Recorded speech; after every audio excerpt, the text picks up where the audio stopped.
It is day 4 of previous year questions related to William Wordsworth जो हम कर रहे हैं यूथ कंपटीशन टाइम्स की बुक से।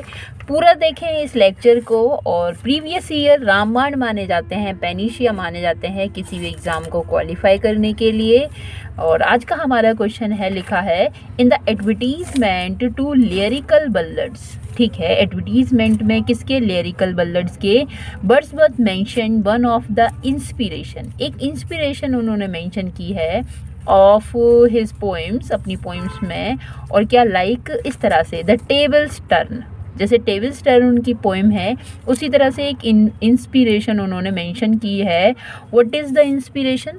और वो इंस्पिरेशन क्या है ये पूछ लिया गया है MPPGT के एग्ज़ाम में। लिखा है the last struggle of a human being at the approach of death, cleaving in solitude to life and society.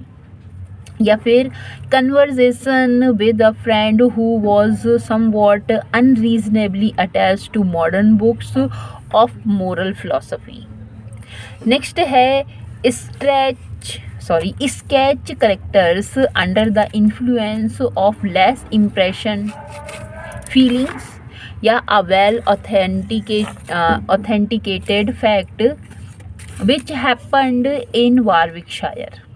तो कौन सा इसमें से हमारा जो है वो आंसर है? टेबल टर्न्स की हम बात करते हैं तो यहाँ पे ना बुक्स के बारे में दिया हुआ है और उनका एक फ्रेंड है, वो क्या है? बुक वॉर्म है, बहुत किताबें पढ़ता है ना, उसकी बात की गई है। तो यहाँ पे एक कन्वर्सेशन है ना। टेबल टर्न में क्या है? एक इंस्पिरेशन ये है कि एक वो कन्वर्सेशन है, एक बातचीत है जिसमें उनका एक फ्रेंड है हु वो समवॉट अनरीजनेबली अटैच, वो बहुत बुरी तरह से क्या है? अटैच्ड है अपनी मॉडर्न बुक्स के लिए। और किसके लिए? फिलॉसफी के लिए, ज्ञान के लिए। तो उसके और उनकी फ्रेंड के कन्वर्सेशन की बात यहाँ पे कही गई है। लिखा है कि the table turn is a poem written by William Wordsworth. कब? 1798 में, एंड पब्लिश होती है in his lyrical ballad. The poem is mainly about the importance of nature. और क्या है ये? मेनली मुख्य रूप से कि नेचर की, प्रकृति की क्या इंपॉर्टेंस है हमारी लाइफ में, उसकी बात यहाँ कही गई है इन दिस पोएम। और इस पोएम में पोइट कन्वर्सेशंस, जो पोइट की बातचीत है अपनी फ्रेंड के साथ, who was somewhat unreasonably attached, मतलब बेतार्किक रूप से अटैच्ड है, जुड़ा हुआ है मॉडर्न बुक से और मोरल फिलोसफी के लिए। नेक्स्ट हमारा क्वेश्चन हम यहाँ देखते हैं। नेक्स्ट हमारा क्वेश्चन है which of Wordsworth odes are representative of irregular odes. ठीक है, तो ओड जो हैं कई सारे प्रकार के ओड होते हैं, यहाँ पे इर्रेगुलर ओड्स की बात कही है। तो जो रोमांटिक एज के जो राइटर रहे हैं उन्होंने इर्रेगुलर ओड्स लिखने का काम किया है, चाहे वो सैले हैं, चाहे कीट्स हैं, है ना। और वर्ड्सवर्थ ने भी इर्रेगुलर ओड्स लिखने का काम किया है। जबकि पिंडारिक ओड हैं, क्लासिकल ओड वगैरह माने जाते हैं, है ना, जिसमें स्ट्रोफे, एंटी स्ट्रोफे और इपोड की बात होती है। ठीक है, तो इन्होंने in which of the Wordsworth ode are representative of Pindaric irregular ode. खैर वर्ड्सवर्थ ने पिंडारिक ओड भी लिखा है। ठीक है, तो यहाँ पे कौन सा है पर जो इर्रेगुलर है? तो ode to nightingale, ode to west wind, या ode to the west wind, या ओड, दोनों ही बेस्ट विंड दे दिया है, या ओड इंटीमेशन ऑफ इमॉर्टलिटी। तो इनका जो ये वर्क है ओड इंटीमेशंस ऑफ इमॉर्टलिटी, ये एक बहुत ही लेंदी पोएम है।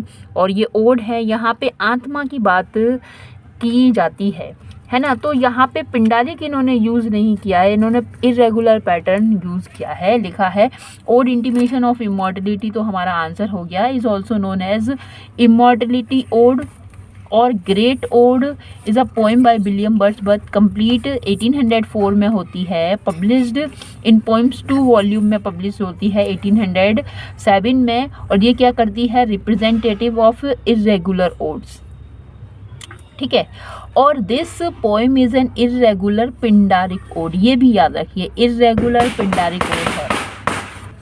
in 11 stanzas that combines aspect of Coleridge conversation poems। ठीक है, तो ये क्या है, ये अंश है, एस्पेक्ट है कॉलरिज के जो कन्वर्सेशन पोइम्स हैं उसका। नेक्स्ट हमारा क्वेश्चन है, which are the two words that the solitary reaper is compared to in Wordsworth poem The Solitary Reaper।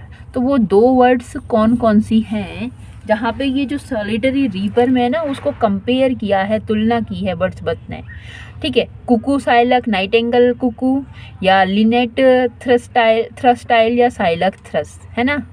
तो यहाँ पे नाइटेंगल और कुकू की बात कही गई है। जो सॉलिटरी रीपर में जो लेस है, जो वो जो गर्ल है ना, उस गर्ल की जो आवाज़ है, वो जो गीत गा रही है, उससे उसको कंपेयर करने का काम किया है। तो nightingale and cuckoo the solitary reaper is a ballad by English romantic poet William Wordsworth and one of the best known work ये विलियम वर्ड्सवर्थ का है। The poem inspired by his and his sister Dorothy, by his sister Dorothy। ये जो inspiration है sister Dorothy के द्वारा है। Stay at the blaze of straight यार, यहाँ पर ये स्टे हुए थे, कहाँ पर, पेरिस में, और कहाँ पर, ये बल्क्यूहिडर स्कॉटलैंड में। कब, सितंबर 1803 की बात है। In this poem solitary reaper is compared with nightingale and cuckoo. He tells, और कहते हैं us that no nightingale has sung a welcoming song, कि कोई नाइटेंगल भी ऐसा वेलकमिंग सॉन्ग नहीं गा सकती। ही गोज ऑन, और आगे कहते हैं that cuckoo word at its best during spring time cannot hum a tune better। तो इस तरह से प्रेज करते हैं इस सॉलिटरी रीपर की, है ना। और ये कंपेयर यहाँ पे करने का काम किया गया है नाइटेंगल और कुकू से, इसे याद रखें। आगे बढ़ते हैं। लिखा है कि which of the following options aptly convey the underlying theme of Wordsworth poem the table turn. तो टेबल टर्न की थीम जो है वो कौन इनमें से बताता है। लिखा है a call to mankind asking him to learn moral philosophy intuitively from nature rather than from books. ठीक है, तो ये मैनकाइंड को ये कॉल करते हैं, पुकारते हैं, और उनसे ये कहते हुए कि वो जो नेचर है उससे सीखें बुक्स के बजाय। या एन अपील, एक अपील करते हैं to venerate science and arts as the one source of moral education and growth rather than while away our time with nature. या फिर an awakening message to mankind asking him to worship books as his preacher and teacher about moral values। या a clarion call to scientists and artists to teach mankind the moral of evil and good।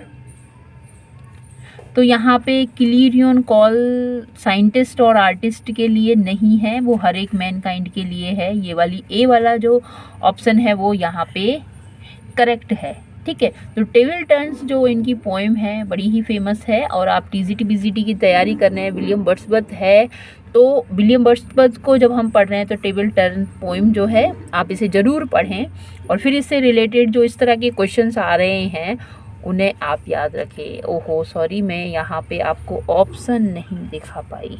ठीक है, अब यहाँ चारों option हमें दिखाई दे रहे हैं।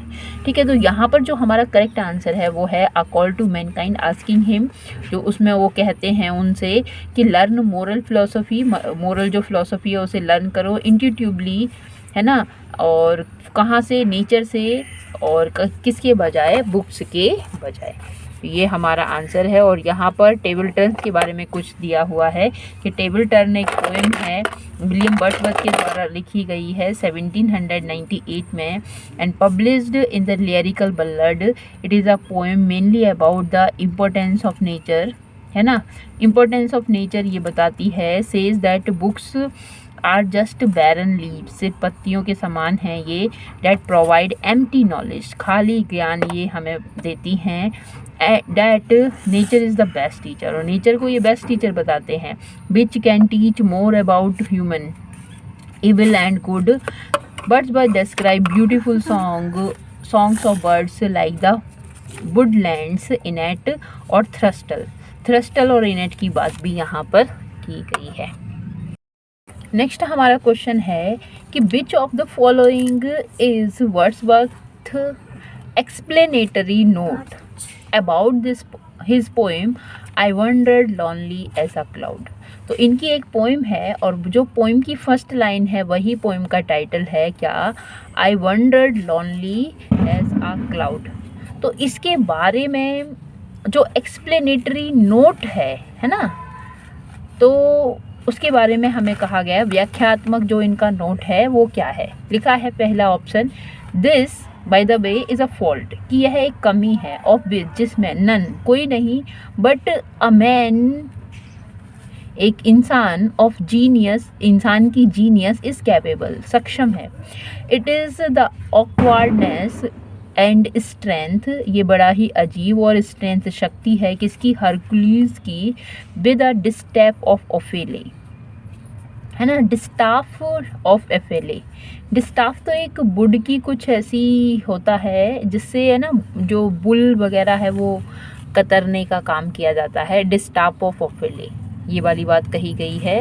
नेक्स्ट ऑप्शन में है कि nothing is more likely to, कि कुछ भी इस तरह का नहीं है, दैट अ विविड इमेज, जो एक विविड इमेज है, विविध इमेज है, और या विजुअल स्पेक्ट्रम है या फिर दृश्य है, thus originated may become the link of association in recalling the feelings, जिसमें जो कि क्या है, लिंक है, संबंध है उस एसोसिएशन का, इन रिकॉलिंग याद करते हुए, द फीलिंग्स और image that had accompanied the original impression, जो कि उनके साथ है, जो ओरिजिनल इम्प्रेशन है, मुख्य जो इम्प्रेशन है उसकी बात कही गई है। या फिर ऑप्शन सी दिया हुआ है, the subject of these stanza is rather a elementary feeling and simple expression approaching to the nature of the ocular spectrum. Ocular का मतलब होता है आँख से संबंधित, स्पेक्ट्रम का मतलब दृश्य होता है जिसमें बहुत सारे रंग वगैरह दिखाई देते हैं, upon the imaginative faculty rather than an excursion of it. तो ये जो हमारा ऑप्शन है यही सही है इसके बारे में, जो कहता है हमें इस पोएम के बारे में। और ऑप्शन डी दिया हुआ है कि in what words shall be describe the Joy of retrospection, जो हमारी यादें हैं उसको डिस्क्राइब करें, क्या जो खुशी है उसको वर्णन करने की, व्हेन द इमेज और virtuous action of the whole well spent life pass before that conscience which is indeed the inward eye, है ना, बेशक वो क्या है, आंतरिक जो हमारी आंखें हैं, विच is indeed the bliss of solitude. नहीं, पर ये वाली बात नहीं कही यहाँ पर। ऑप्शन नंबर जो सी है वह हमारा करेक्ट आंसर है। क्या, the subject of these stanza is rather an elementary feeling, elementary feeling के बजाय एंड सिंपल एक्सप्रेशन के बजाय ये क्या है, approaching to the nature to the ocular spectrum upon the imaginative faculty. Elementary नहीं, ये इमेजिनेटिव फैकल्टी है रादर देन एक्सकर्सन, एक्सकर्सन के बजाय, है ना, इमेजिनेटिव फीलिंग की यहाँ पे बात कही गई है। So this is all about today's. इस लेक्चर को कंटिन्यू, इस लेक्चर सीरीज़ को कंटिन्यू करते हुए आज के लेक्चर को यहाँ पॉज करती हूँ। होप करती हूँ आपको अच्छा लगा होगा। कमेंट ज़रूर आप ड्रॉप करें आपको कैसा लगा। Thanks for watching it. Thank you.